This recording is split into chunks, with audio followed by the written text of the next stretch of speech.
Sir আসতে পারি? হ্যাঁ, থ্যাংক ইউ স্যার। বস। Good sir. আফটারনুন, বস। Thank you sir. বলো দীপক, নিজের সম্পর্কে বলো কিছু। স্যার আমার নাম দীপক মন্ডল, বাবার নাম কানু মন্ডল।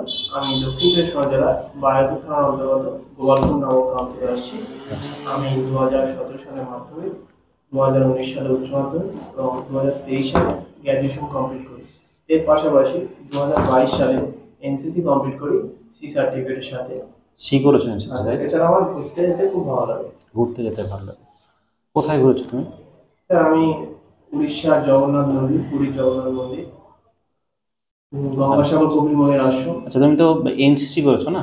তো এনসিসি থেকে তুমি যা শিখেছো, তো সেটা পুলিশ ডিপার্টমেন্টকে কিভাবে হেল্প করবে? হ্যাঁ স্যার, এনসিসি আমাদের শেখায় কিভাবে সেলফ কনফিডেন্স হওয়া, কিভাবে একটা টিমকে লিড করা, দলভাবে কাজ করা, এগুলো আমাকে এনসিসি শিখিয়েছে। এবং এই যে শিখেছি আমি, এটা আমি পুলিশ বিভাগে খুবই ভালোভাবে কাজ করতে পারবো। তো একজন পুলিশের প্রধান দায়িত্ব কর্তব্য কি বলতে পারবে? স্যার একজন পুলিশের প্রধান দায়িত্ব হলো আইন শৃঙ্খলা রক্ষা করা এবং জনসাধারণের কাছে আসা, সবাইকে সাহায্য করা।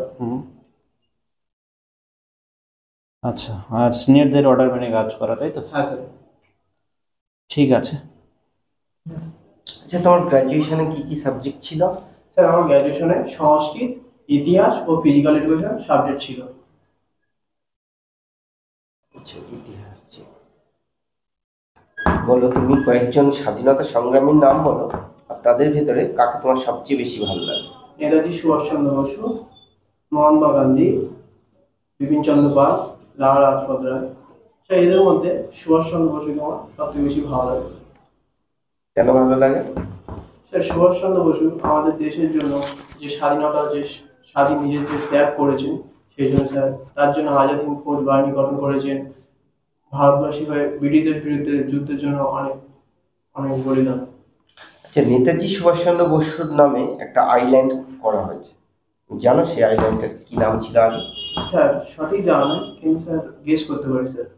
স্যার এটা আন্দামান নিকোবর দ্বীপপুঞ্জে স্যার স্বরাজ নাম ছিল মনে হয়।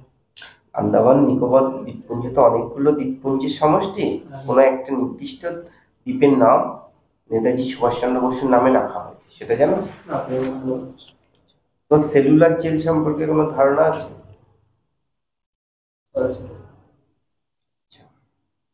মহাত্মা গান্ধী, তুমি বললে মহাত্মা গান্ধীর সর্বভারতীয় রাজনীতিতে কোন আন্দোলনের মাধ্যমে প্রবেশ করেছিল? স্যার অসহযোগ আন্দোলন। অসহযোগ আন্দোলন কি? সরি স্যার, জানি না। আচ্ছা, মহাত্মা গান্ধীর ওপরে একটা সিনেমা তৈরি হয়েছে, তুমি দেখেছো সিনেমা? না স্যার। তুমি জানো সাউথ আফ্রিকায় গান্ধীজিকে কি নামে ডাকা হতো? সরি স্যার, জানি না। আচ্ছা, তুমি আইএনএ ট্রায়ালের নাম শুনেছো? না স্যার। আচ্ছা, আমাদের যে আজাদ হিন্দ ফৌজের বিচার হয়েছিল রেড ফোর্টে, সেটা সম্পর্কে জানা আছে কিছু? জানা নেই। আচ্ছা, তুমি সংস্কৃতের কোন একটা শ্লোক বলো। স্যার যদা যদা হি ধর্মস্য গ্লানির্ভবতি ভারত অভ্যুত্থানং ধর্মস্য তদং চ সৃজং চ পরিত্রাণায় সাধনা বিনাশায় চ দুষ্কৃতম। আচ্ছা, এই শ্লোকটার বাংলা করে আমাদের বোঝাও। স্যার যখন যুগে যুগে যুগে যুগে যখন কোনো ভয়ঙ্কর কিছু খারাপ লোক আসবে, তখন একজন অবধূত হয়ে এসে তাদেরকে নাশ করবে। আচ্ছা, ভেরি গুড। দীপক মন্ডল, তুমি এনসিসি কোন ডিভিশন করেছো? স্যার আমি সি সার্টিফিকেট। সি সার্টিফিকেট, এটা কোন ডিভিশনে আসছে? Sir B grade. B grade. আর জুনিয়র ডিভিশন নাকি ওটা? না sir senior division. Senior division. আচ্ছা, জুনিয়র ডিভিশন জেডি বলে ওটাকে, আর আরেকটা রয়েছে জেডব্লিউ, এটা বলে কি পার্থক্য রয়েছে? স্যার জেডিটা হচ্ছে ছেলেদেরকে বলা হয় জুনিয়র ডিভিশন, আর মেয়েদেরকে বলা হয় জুনিয়র উইংস, ওটা মেয়েদের জন্য। আচ্ছা, এনসিসি ফুল ফর্মটা কি বলো তো? National cadet corps. কি করে বলো? National cadet corps. আচ্ছা, তুমি কোন কোর্স থেকে পাস আউট হয়েছে বললে? রঘুচন্দ্র হালদার কলেজ, দক্ষিণ বারাসাত। দক্ষিণ বারাসাত। স্যার দক্ষিণ বারাসাতে কিছু বিশেষত্ব বলতে আমাদের। স্যার দক্ষিণ বারাসাতে আমাদের আগে একটা সূর্য মৃত্তিকা পাওয়া গিয়েছিল এবং ওখান থেকে 2 কিলোমিটার দূরে একটা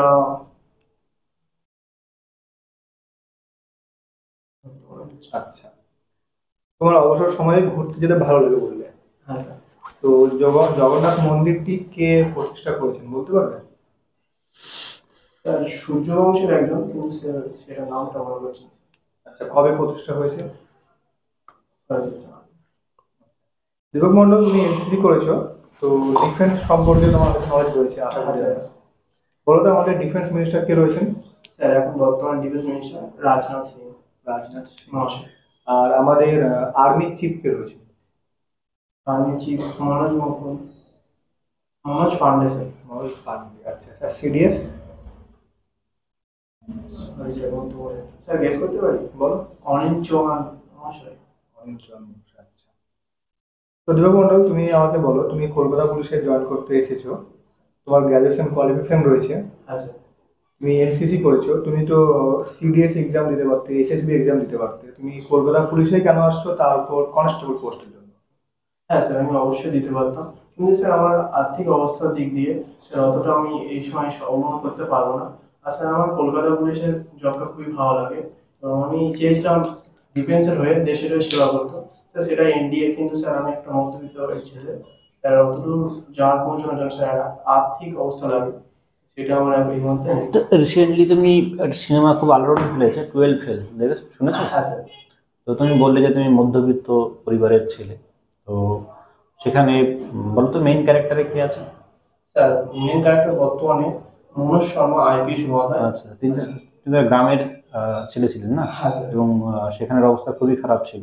হ্যাঁ স্যার। তো তিনি যদি মানে তার নিজের চেষ্টায় ওই পরিবেশ থেকে এইভাবে এত একটা ভালো জায়গা তৈরি করতে পারে, হ্যাঁ স্যার। তুমি তুমি নিজেকে কেন সেইভাবে দেখছো যে না আমি মধ্যবিত্ত পরিবারের ছেলে, আমি কিছুই করতে পারবো না, আমি একটা কনস্টেবলই হবো?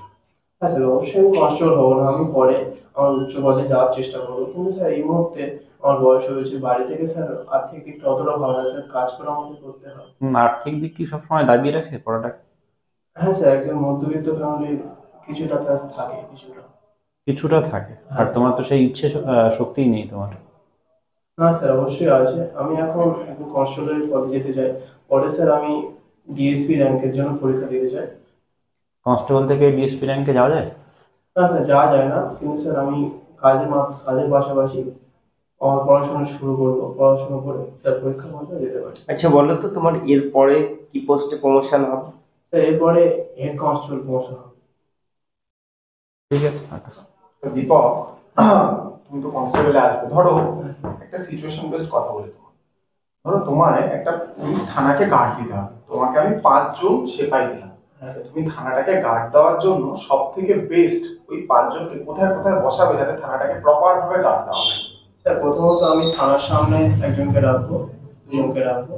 দুজনকে রাখবে, গেল। স্যার একজন কাছাকাছি যে থানার পাশাপাশি যদি কোনো হাসপাতাল, কোনো জ্যাম এলাকা থাকে, ট্রাফিক গার্ডের যে জায়গাগুলো আছে সেখানে একজনকে পাঠাবো যাতে ট্রাফিক কোনো অসুবিধা না হয়। আমি তোমাকে কি গার্ড দিতে বলেছি? শুধু থানা, হ্যাঁ স্যার। থানাটা বল। স্যার আমি তো দুজন গেল, দুজন কেটে গেছে, আর বাকি? স্যার একজন যে আমার উপরিক কর্তৃপক্ষ থাকবে, ইন্সপেক্টর মহোদয় থাকবে, ওনার কাছে একজন থাকবে।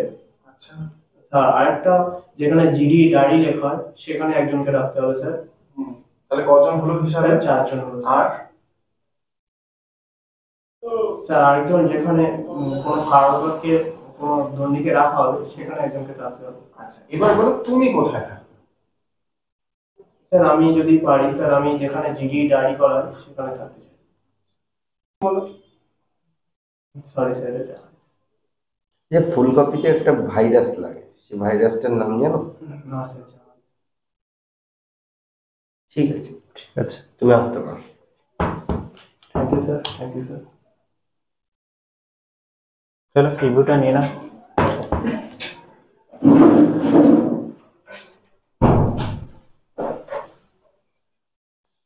দীপক, সব ঠিক আছে, কিন্তু তুমি কিছু কিছু জায়গায়, যেমন ফসল বলতে গিয়ে তুমি ফলন বলছো, এরকম বেশ কিছু জায়গায় তুমি মিস্টেক করেছো। হ্যাঁ স্যার। উচ্চারণটা একটু ঠিক করো। দেখো আমার যেটা মনে হলো, তোমাকে দেখে অনেকটাই নার্ভাস লাগছে আর কি, ঠিক আছে? তো চিন্তা এটা করো কি? এই নার্ভাসনেসটা দূর করতে হবে ইন্টারভিউতে। আর খুব চিন্তিত লাগছে। আর আরেকটা, তোমার স্টিফ হয়ে যাচ্ছে, যেমন তোমার হাতটা অত ওইরকম ভাবে রাখার দরকার নেই, হাতটা নর্মাল ভাবে রাখো। তুমি যেমন একদম মানে যেন হাঁটুটাকে মানে খুব জোরে ধরেছো। আরেকটা জিনিস তুমি যেটা করছো, তুমি এটা মহাশয় বলার সময় অনেকটা স্ট্রেস নিয়ে নিচ্ছ, অনেকটা গ্যাপ নিচ্ছ, এটা একদমই হবে আরেকটা না। বড় প্রবলেম দেখলাম আই কন্টাক্ট, মানে এটা বেশ ভালো রকম প্রবলেম রয়েছে। আই কন্টাক্ট মানে তুমি মানে যে কোনো একদিকেই খেয়াল করছো। তোমার ইন্ট্রোডাকশনটা ঠিক ছিল, বাট তারপর থেকে দেখলাম তুমি একই দিকে চলে যাচ্ছ, হয়তো স্যার তো স্যার, অন্য স্যার তো অন্য স্যার, এরকম ব্যাপার। স্যার একজন বললো না স্যার কি আমি ঘুরিয়ে এবার দেখো, তুমি উত্তর বিভিন্ন টাইপের থাকে, যদি অনলাইনের আনসার যদি হয় তখন সেই স্যারকেই পয়েন্ট করো। যদি কিছু ডেসক্রিপটিভ যদি কিছু বলতে হয়, কয়েক লাইনে বলতে হয়, তখন বাকি স্যারদেরকে একটু হালকা ফলো করতে হয়। বোঝা গেল ব্যাপার? তো এটা করো, আই থিঙ্ক আরো ভালো হবে।